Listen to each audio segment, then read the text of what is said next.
تصاویر میں سے ایک اور میرے لیے ایک اثاثے کی حیثیت رکھتی ہے۔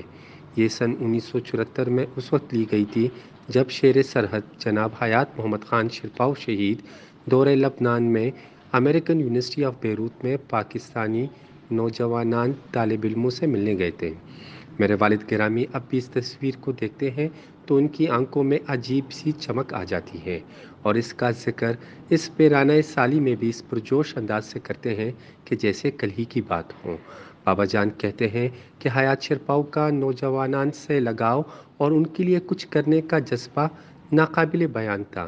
فرماتے ہیں کہ ایک بڑے سیاسی خانوادے سے تعلق رکھنے کے باوجود ان کی خاکساری، عوام کی خدمت پر ایمان رکھنے والا یہ شخص پاکستانی سیاست کا ایک درخشندہ ستارہ تھا۔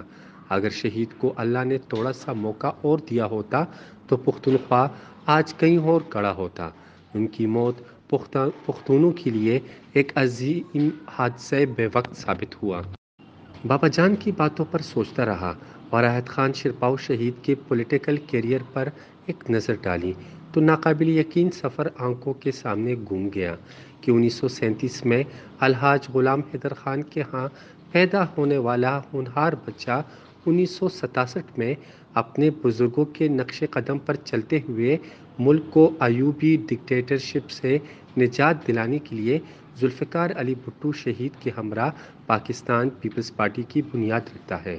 صرف 30 سال کا نوجوان پورے ملک میں بالعموم اور صوبہ سرحد موجودہ پختونخوا میں اپنی بھرپور توانائیاں لگا کر اور اپنے اجداد کی خدمات کی بنیاد پر پیپلز پارٹی کو چند سالوں کے اندر ملک کی سب سے بڑی جماعت بنانے میں مرکزی کردار ادا کرتا ہے، بلکہ جب پھر سانحہ مشرقی پاکستان کے بعد ملک دو لخت ہوا تو اس ٹوٹے پھوٹے بقایا پاکستان کو دوبارہ عالم اسلام کا درخشندہ ستارہ بنانے کے لیے دن رات ایک کر دیتا ہے۔ حیات محمد خان شرپاؤ شہید کو صرف 34 سال کی عمر میں اس عظیم سانحے کے بعد اپنے صوبے کی گورنری کی ذمہ داری دی گئی۔ اس نوجوان نے ان مشکل حالات میں جس طرح اس صوبے میں سیاسی استحکام پیدا کیا،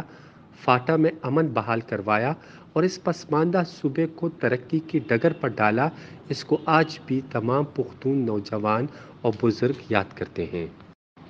شہید کی بے وقت موت اس صوبے اور خطے کی پختون بیلٹ کی بدقسمتی تھی، لیکن خدا کی کرنی اور اس وطن کے دشمنوں کو ناکامی اس وقت ہوئی کہ شہید کا مشن ان کے چھوٹے بھائی، میرے لیڈر اور سیاسی استاد اور پختونوں کے ملی رہبر آفتاب احمد خان شرپاؤ نے اسی جذبے سے وہیں سے شروع کیا اور آج تک جاری و ساری ہے۔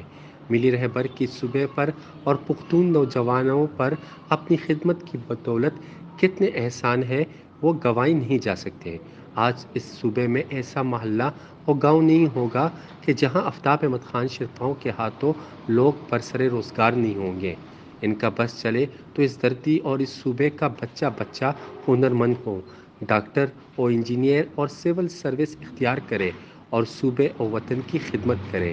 78 سال کی عمر میں بھی وہ مجھ جیسوں کے لیے ایک رول ماڈل ہے۔ صبح اٹھتے ہی حجرے میں بیٹھ کر عوامی مسائل حل کرنے لگ جاتے ہیں اور جب تک آخری شخص کو اپنے ہاتھوں سے رخصت نہ کر لے